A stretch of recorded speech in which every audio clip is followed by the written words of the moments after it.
Hi friends, எல்லாருக்கும் good morning. இந்த video பார்த்தீங்கன்னா வெனஸ்டே காலையில் எடுத்தது. காலையில் பார்த்தீங்கன்னா 6:30க்கு தான் எழுந்திரிச்சேன். ஏஞ்சோட என்ன பண்ணிட்டேன்னா ஹீட்டர் போட்டுட்டேன்.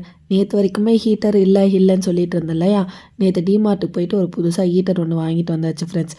ஹீட்டரும் போட்டாச்சு. ஹீட்டர் போட்டு முடித்தோடனே சரி வெளியே கிளைமேட் எப்படி இருக்கும் அப்படின்னு சொல்லிட்டு பார்க்கலான்னு சொல்லிட்டு வெளியே கிளம்பியாச்சு. ரொம்ப கோல்டாக இருக்குது ஃப்ரெண்ட்ஸ் இப்போ இங்கெல்லாம். நம்ம சென்னையில் எப்படின்னு தெரியல, காலையில் எரிஞ்சு அந்த பச்சை தண்ணியில் கை வச்சோம்னாலும் ஏதோ ஃப்ரீசர் பாக்ஸ்குள்ளே எடுத்துகிட்டு போய் கையை வைக்கிற மாதிரி அவ்வளோ கூலிங்காக இருக்குது. 6:30க்கு பார்த்தீங்களா, இன்னும் சரியாக வீடியோ கூட இல்லை. சரி வாங்க நம்ம உள்ளே போயிட்டு என்னுடைய வெயிட் எவ்வளோ இருக்குன்றதை உங்ககிட்ட காமிக்கிறேன். நேற்றோட நம்மளோட இன்டர்மீடியட் ஃபாஸ்டிங் முடிஞ்சாச்சு. 15 டேஸும் கம்ப்ளீட் பண்ணி முடிச்சாச்சு. ஆனால் என்னுடைய வெயிட் எவ்வளோ இருக்குன்றது நேற்று வரைக்குமே நான் பார்க்கல. இன்றைக்கி என்னோடய வெயிட் பார்த்திங்கன்னா 63.50 இருந்தது. ஆக்சுவலாக என்னுடைய வெயிட்டில் எனக்கு பெருசாக டிஃப்ரென்ஸ் தெரியவே இல்லை ஃப்ரெண்ட்ஸ். ஏன் தெரியல, ஸ்டார்டிங்கில் எனக்கு தெரிஞ்சு 63.6070 இருந்ததுன்னு நினைக்கிறேன். எண்டிங்கில் 63.50 தான் இருக்குது. ஏன்னா எதுக்கு இந்த பிரச்சனைனா, நான் இன்டர்மீடியட் ஃபாஸ்டிங்கை சரியாக ஃபாலோ பண்ணவே இல்லை. என் மேலே தான் தப்பு. சரி விடுங்க, வெயிட்டை பற்றி பெருசாக பேச தேவையில்ல. நம்ம குக்கிங் ப்ராசஸ்க்குள்ளே வந்துடலாம். நேற்று ஈவினிங்கே என்ன பண்ணிட்டேன்னா கிச்சனை சுத்தமாக க்ளீன் பண்ணிட்டு தான் படுத்தேன். அதனால் ஷிங்கில் பாத்திரமும் எதுவும் இல்லை. அதே மாதிரி காய் எல்லாமே கட் பண்ணி நைட்டே வெளியே வச்சுட்டு தான் படுத்தேன்.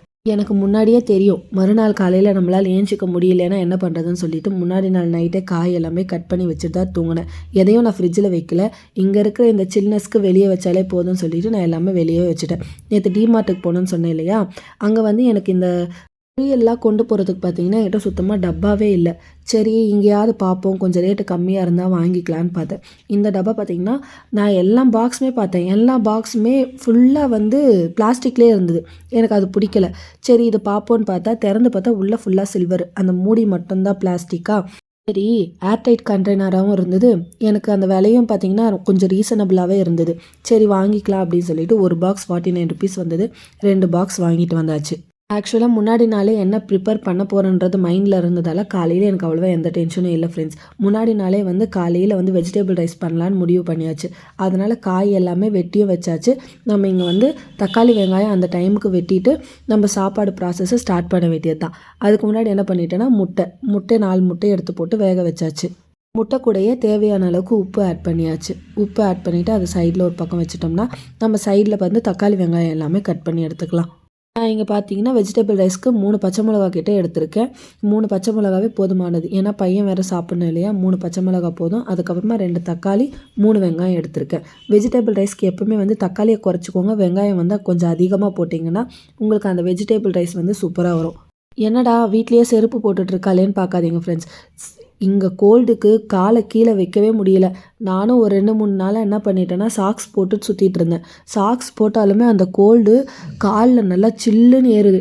அதனால் என்ன ஆயிடுது, தலைவலி வந்துடுது. பையனுக்கும் பார்த்தேன், பையனுக்கு 2 நாளாக அந்த கோல்டு அவனால் தாங்கவே முடியல. தாங்க முடியாமல் அவனுக்கு கோல்டே ஆயிடுச்சு. சரி இப்படியே இருந்தால் வேலைக்கு ஆகாதுன்னு சொல்லிட்டு வீட்டில் போட்டுக்க ஸ்லிப்பரும் வாங்கிட்டு வந்தாச்சு. ஆக்சுவலாக எங்கள் வெஜிடபிள் ரைஸ் எப்படி பண்ணுறதுன்றது உங்களுக்கு எல்லாருக்குமே தெரியும்னு நினைக்கிறேன். நான் எதுவும் எக்ஸ்பிளைன் பண்ண வேண்டியதில்லை. நான் என்ன பண்ணுறேன், பேசாமல் இதுக்கு மேலே எந்த வாய்ஸ் ஓவரும் கொடுக்காம உங்களுக்கு மியூசிக் மட்டும் ஆட் பண்ணிடுறேன். வீடியோவை பார்த்து என்ஜாய் பண்ணுங்கள் ஃப்ரெண்ட்ஸ். என்னடா எப்போயோ வாய்ஸ் ஓவர் கொடுத்துட்டு இன்றைக்கின்னு பார்த்து என்னடா மியூசிக் போடுறாளேன்னு நினைக்காதீங்க. ரொம்ப கோல்டாக இருக்குது ஃப்ரெண்ட்ஸ். என்னால் பேசக்கூட முடியல. இன்னும் சொன்னால் ப்ரீத் கூட பண்ண முடியல. சரி நம்ம பேசாமல் மியூசிக்கே கொடுத்துடலாம், ஃபஸ்ட்டு கொஞ்சம் இன்ட்ரோ மட்டும் கொடுக்கலான்னு சொல்லிட்டு இன்ட்ரோ கொடுத்து முடிச்சிட்டேன்.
அதே மாதிரி நம்ம வீடியோ உங்களுக்கு பிடிச்சிருந்தனா மறக்காமல் சேனலை லைக் பண்ணிவிட்டு ஷேர் பண்ணிவிட்டு சப்ஸ்கிரைப் பண்ணுங்கள் ஃப்ரெண்ட்ஸ்.